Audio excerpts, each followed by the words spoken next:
Bus ಎಲ್ಲರಿಗೂ ನಮಸ್ಕಾರ, welcome back to Sagar Stories. ಮಗ್ಗ ಫಸ್ಟ್ ಆಫ್ ಆಲ್ ಎಲ್ಲರಿಗೂ ಶುಭೋದಯ ಮಾಮ್. ಇವತ್ತು ನಮ್ಮ ಗುಳಿಗಳು is taking gone. Tamil Thalaivas new year ಟೈಮಲ್ಲಿ ಆಡಿದ್ರು, ನೋಡಿರ್ತೀರ ಅಂತ ಅನ್ಕೊಂಡಿದ್ದೀನಿ. ಸಿಕ್ಕಾಪಟ್ಟೆ ಕ್ಲೋಸ್ ಮ್ಯಾಚು ಆಗಿತ್ತು. ತಮಿಳ್ ತಲೆವಾಸಸ್ ಬೆಂಗಳೂರು ಬುಲ್ಸು. ಇವತ್ತು ಇನ್ಫ್ಯಾಕ್ಟ್ ಮೊದಲನೇ ಮ್ಯಾಚನೇ ಆಗ್ತಿದೆ. ಸೀರೀಸ್ ಆಫ್ ಮೊದಲನೇ ಮ್ಯಾಚಸ್ಸೇ ಬರ್ತಾ ಇದೆ. ನಮ್ಮ ಬೆಂಗಳೂರು ಬುಲ್ಸ್ಗೆ ಒಂದಿನ ಅಷ್ಟೇ ಗ್ಯಾಪ್ ಸಿಕ್ಕಿರೋದು. ಇವಾಗ ಮತ್ತೆ ಲಾಸ್ಟ್ ಮ್ಯಾಚ್ ಏನು ತೋರಿಸೋದು ಅದನ್ನು ಮತ್ತೆ ನಮ್ಮ ಸದರಾನ್ ಡಾರ್ಬಿ, ಲಾಸ್ಟ್ ಮ್ಯಾಚ್ ಕೂಡ ಸದರಾನ್ ಡಾರ್ಬಿನೇ ಹಾವಳಿ ಕೊಟ್ಟಂಗೆ ಈ ಮ್ಯಾಚ್ ಕೂಡ ಹಾವಳಿ ಕೊಡ್ತಾರೆ ಅಂತ ಅನ್ಕೊಂಡಿದ್ದೀನಿ. ಎಕ್ಸ್ಪೆಕ್ಟೇಷನ್ ಅಂತೂ ಜೋರಾಗಿದೆ. ಯಾಕಂದರೆ ಲಾಸ್ಟ್ ಮ್ಯಾಚು ಫಸ್ಟ್ ಹಾಫು ಚೆನ್ನಾಗಿ ಆಡಿರಲಿಲ್ಲ, ಅಷ್ಟೊಂದು ಕನ್ವಿನ್ಸಿಂಗ್ ಆಗಿರಲಿಲ್ಲ. ಆಮೇಲೆ ಸೆಕೆಂಡ್ ಹಾಫಲ್ಲಿ ಒಂಥರ ಪಂಪ್ಡಪ್ ಆಗಿ ಧೂಳಿಪಟ ಮಾಡಾಕ್ಬಿಟ್ರು ತೆಲುಗು ಟೈಟನ್ಸ್ನ. ತಮಿಳ್ ತಲೆವಾಸ್ಗೂ ಅದನ್ನೇ ಮಾಡ್ತಾರೆ ಅಂತ ಎಕ್ಸ್ಪೆಕ್ಟೇಷನ್ ಅಂತೂ ಇಟ್ಕೊಂಡಿದ್ದೀವಿ. ನೋಡಿ ಯಾವ ಪೊಸಿಷನಲ್ಲಿದ್ದೀವಿ ಅಂತ. 9-10ನೇ ಪೊಸಿಷನ್ಗೆ ಕಾಂಪಿಟೇಷನ್ ಬಿದ್ದಿದೆ. ಇವಾಗ ಯಾರು ಗೆಲ್ತಾರೋ ಅವರು ಟೂರ್ನಮೆಂಟಲ್ಲಿ ಮುಂದೆ ಹೋಗೋ ಸಾಧ್ಯತೆ ಇದೆ. ಇದು ನಮಗೆ ಸಿಕ್ಕಾಪಟ್ಟೆ ಇಂಪಾರ್ಟೆಂಟ್ ಮ್ಯಾಚು. ಏನಕ್ಕೆ ಅಂತಂದರೆ ನಾವು ತಮಿಳ್ ತಲೆವಾಸ್ ಮೇಲೆ ಗೆಲ್ಲಕ್ಕಾಗಿಲ್ಲ ಅಂತಂದರೆ ನಾವು ಈ ಟೂರ್ನಮೆಂಟಲ್ಲಿ ಆಲ್ಮೋಸ್ಟ್ ಒಂಥರ ಹೆವಿ ಕಾಂಪಿಟೇಷನಾಗಿ ಕೊಡೋದಕ್ಕಾಗೋದಿಲ್ಲ. ಯಾಕಂದರೆ ತಮಿಳ್ ತಲೆವಾಸ್ ನಮಗಿನ ಕೆಳಗಡೆ ಇದ್ದಾರೆ. ಆಲ್ರೆಡಿ ಒಂದು ಮ್ಯಾಚ್ನ ಗೆದ್ದಿದ್ದೀವಿ. ಸಿಕ್ಕಾಪಟ್ಟೆ ಕ್ಲೋಸ್ ಗೇಮ್ ಆಗಿತ್ತು ಗುರು. ಅರೌಂಡ್ ಎಷ್ಟು 37-36 ಒಂದೇ ಒಂದು ಪಾಯಿಂಟ್ ಡಿಫ್ರೆನ್ಸಿಂದ ಗೆದ್ದಿರೋದು. ಅದು ಲಾಸ್ಟ್ ಮಿನಿಟಲ್ಲಿ ಬೌನ್ಸ್ ಬ್ಯಾಕ್ ಆಗಿ ಕಮ್ ಬ್ಯಾಕ್ ಮಾಡಿ ಏನೇನೇನೋ ಆಗೋಗ್ಬಿಟ್ಟಿತ್ತು ನ್ಯೂ ಇಯರ್ ಟೈಮಲ್ಲಿ ಮ್ಯಾಚ್ ಆದಾಗ. ಅವನಜ್ಜಿ ಕ್ರೇಜಿ ಆಗಿತ್ತು ಗುರು ಆ ಮ್ಯಾಚ್ ಅಂತೂ. ಒಂಥರ ಅನ್ಬಿಲೀವಬಲ್ ಮ್ಯಾಚ್ ಅದಂತೂ. ಲಾಸ್ಟ್ ಮ್ಯಾಚ್ ಬಿಡಿ ಅವಳಿ ಮಾಡ್ಕೊಂಡು ಗೆದ್ದಿದ್ದೀವಿ. ಬಟ್ ಇವ್ರ ಮೇಲೆ ತಮಿಳ್ ತಲೆವಾಸ್ ಮೇಲೆ ಲಾಸ್ಟ್ ಮ್ಯಾಚ್ ಆದಾಗ ಸಿಕ್ಕಾಪಟ್ಟೆ ಕ್ಲೋಸ್ ಅಂದರೆ ಕ್ಲೋಸ್ ಮಾರ್ಜಿನ್, ಒಂಥರ ಗೂಸ್ ಬಂಪ್ಸ್ ಬರೋ ಥರ ಮ್ಯಾಚ್ ಆಗೋಗ್ಬಿಟ್ಟಿತ್ತು. ತಮಿಳವ್ರು ಹೊಡೆದಿದ್ದು. ನರೇಂದ್ರ ಸಖತ್ ಪರ್ಫಾರ್ಮೆನ್ಸ್ನ ಕೊಟ್ಟಿದ್ರು. ಆ ಮ್ಯಾಚ್ 13 ರೆಡ್ ಪಾಯಿಂಟ್ಸ್ಗಳನ್ನ ತೊಗೊಂಡಿದ್ರು. ಇನ್ನು ಮಿಕ್ದವ್ರ ಕೈಲಿ ಅಷ್ಟೊಂದೇನು ಪರ್ಫಾರ್ಮೆನ್ಸ್ ಕೊಡೋದಕ್ಕಾಗಿಲ್ಲ. ನಮ್ಮ ಬೆಂಗಳೂರು ಬುಲ್ಸ್ ಕಡೆ ಬರೋತ್ತವ್ರು 9 ಪಾಯಿಂಟ್ನ ತೊಗೊಂಡಿದ್ರು. ಇನ್ನು ಮಿಕ್ದವರೆಲ್ಲ ಆರ್ಡಿನರಿ ಪರ್ಫಾರ್ಮೆನ್ಸ್ ಎಲ್ಲ ಆಲ್ ಓವರ್ ಟೀಮ್ ಎಫರ್ಟ್ ಬಂದಿತ್ತು. ಸೊ ಅದರಿಂದ ಗೆಲ್ಲೋದಕ್ಕೆ ಆಗಿದ್ದು. ಬಟ್ ಲಾಸ್ಟ್ ಮೂಮೆಂಟಲ್ಲಿ 8th ಮೂಮೆಂಟಲ್ಲಿ ಕಮ್ ಬ್ಯಾಕ್ ಮಾಡಿದ್ರು.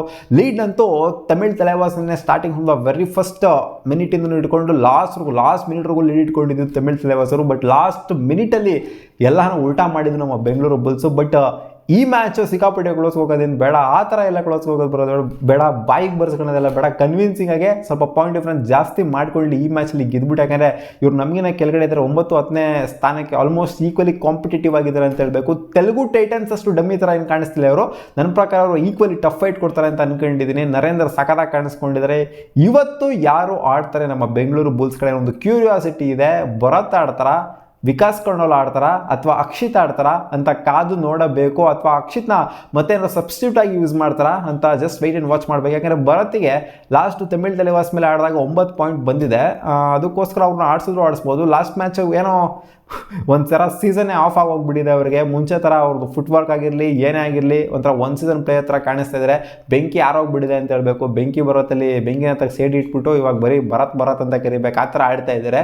ಯಾಕಂದರೆ ಮೈನ್ ರೈಡರ್ ಆಗಿ ಲಾಸ್ಟ್ ಸೀಸನ್ ಏನು ಹಾವಳಿ ಕೊಟ್ಟಿದ್ರು ಗುರು. ಒಂಟಿ ಸಲಾಗ ಪರ್ಫಾರ್ಮೆನ್ಸು. ಬಟ್ ಈ ಸೀಸನ್ನು ಅಷ್ಟೊಂದು ಏನು ಅವ್ರು ಎಕ್ಸ್ಪೆಕ್ಟೆಡ್ ಲೈನ್ಸಲ್ಲಿ ಅವರು ಆಡ್ತಾ ಇಲ್ಲ. ವಿಕಾಸ್ ಕರ್ಣೋಲ್ ಕೂಡ ಅಷ್ಟೊಂದು ಎಕ್ಸ್ಪೆಕ್ಟೆಡ್ ಲೈನ್ಸಲ್ಲಿ ಆಡ್ತಿಲ್ಲ.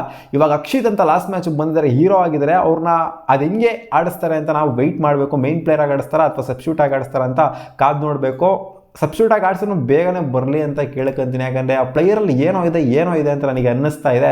ಬುಡಕ್ಕೆ ಹೋಗೋದು ಬೇಡ. ಮ್ಯಾಚು ಸ್ಟಾರ್ಟಿಂಗಲ್ಲೇ ರೈಟ್ ಪಾಯಿಂಟ್ಸ್ಗಳು ಚೆನ್ನಾಗಿ ತೊಗೊಂಬಂತು ಅಂತಂದರೆ ಬೆಟರ್ ಆಗಿರುತ್ತೆ. ಲಾಸ್ಟಲ್ಲಿ ಬುಡದಲ್ಲಿ ತೊಗೊಂಬಂದು ಸಬ್ಸ್ಟಿಟ್ಯೂಟ್ ತೊಗೊಂಬರೋದು, ಆಮೇಲೆ ಇವ್ರು ಜಾಸ್ತಿ ಲೀಡ್ ಹೋಗಿರೋದು, ಸುಮ್ಮನೆ ಅವ್ರ ಮೇಲೆ ಪ್ರೆಷರ್ ಬೀಳೋದು, ಅದು ಇದೆಲ್ಲ ಆಗೋದು ಬೇಡ ಅಂತ ಅನ್ಕೊಂಡಿದ್ದೀನಿ. ನೋಡೋಣ ಏನಾಗುತ್ತೆ. ನಮ್ಮ ಕೋಚ್ ರಣಧೀರ್ ಅವರು ಏನು ಯೋಚನೆ ಮಾಡ್ತಾರೆ ಅಂತ. ಇನ್ನು ಹೆಡ್ ಟು ಹೆಡ್ಗೆ ಬಂತಂದರೆ ಆಗಿರೋದು 13 ಮ್ಯಾಚು. 13 ಮ್ಯಾಚಲ್ಲಿ ಕೇವಲ 2 ಮ್ಯಾಚು ತಮಿಳ್ ತಲೆವಾಸ್ ಅವರು ಗೆದ್ದಿರೋದು. ನಮ್ಮ ಡಾಮಿನೇಷನ್ ತಮಿಳ್ ತಲೆವಾಸ್ ಮೇಲೂ ಹಂಗಿರುತ್ತೆ. ಸಡನ್ ಡಾರ್ಬಿ ಅಂತ ಬಂದಾಗ ತಮಿಳ್ ತಲೆವಾಸ್ ಮೇಲೂ ಕೂಡ ಹಾವಳಿ ಕೊಟ್ಬಿಡ್ತೀವಿ. ಅವ್ರ ಮೇಲೆ ತೆಲುಗು ಟೈಟನ್ಸ್ ಮೇಲೂ ಕೂಡ ಹಾವಳಿ ಕೊಟ್ಬಿಡ್ತೀವಿ. ಅವ್ರು ಗೆದ್ದಿರೋದು 4 ಮ್ಯಾಚು. ಅವರು ಬಿಡಿ ಸ್ಟಾರ್ಟಿಂಗಿಂದನೂ ಇದ್ದಾರೆ. ಬಟ್ ಆದರೂ ನಾವು ಗೆದ್ದಿರೋದು 4 match. In fact 3 match Telugu Titans ಅವ್ರು ಗೆದ್ದಿರೋದು. ಇವ್ರು ಗೆದ್ದಿರೋದು ಬರೀ 2 ಮ್ಯಾಚು. ಸೊ ಕಂಪ್ಯಾರಿಸನ್ ಅಂತೂ ಮಾಡೋಕ್ಕೆ ಆಗಲ್ಲ.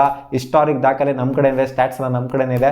ಬಟ್ ಓವರ್ ಕಾನ್ಫಿಡೆಂಟ್ ಆಗಿ ಹೋಗಕ್ಕೆ ಹೋಗಬಾರ್ದು. ಯಾಕೆಂದರೆ ಲಾಸ್ಟ್ ಮ್ಯಾಚು ಸಿಕ್ಕಾಪಟ್ಟೆ ಕ್ಲೋಸು. 1 ನಿಮಿಷದಲ್ಲಿ ಎಲ್ಲ ಅವ್ರು ಟ್ಯಾಕ್ಟಿಕಲಿ ಸಿಕ್ಕಾಪಟ್ಟೆ ಮಿಸ್ಟೇಕ್ ಮಾಡ್ಕೊಂಡ್ರು.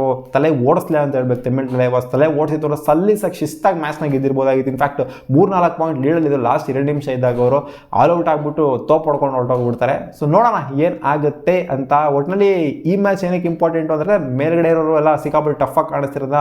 ನಮಗೆ ಬಾಟಮ್ ಆಫ್ ದ ಟೇಬಲ್ ಇರೋ ಅಂಥವ್ರ ಮೇಲೆ ಇದೆ ಲಾಸ್ಟ್ ಮ್ಯಾಚು ನಮಗೆ. ಇನ್ನು ಮಿಕ್ದವ್ರದೆಲ್ಲ ಆಲ್ಮೋಸ್ಟ್ ಮೇಲ್ಗಡೆ ಇರೋರ ಮೇಲೆ ನಮಗೆ ಮ್ಯಾಚ್ಗಳಿರೋದು. ಸೊ ಅದರಿಂದ ಈ ಮ್ಯಾಚ್ನ ಹೊಡಿಲೇಬೇಕಾದಂಥ ಅವಸ್ಥೆ ನಮಗೆ ಇದೆ.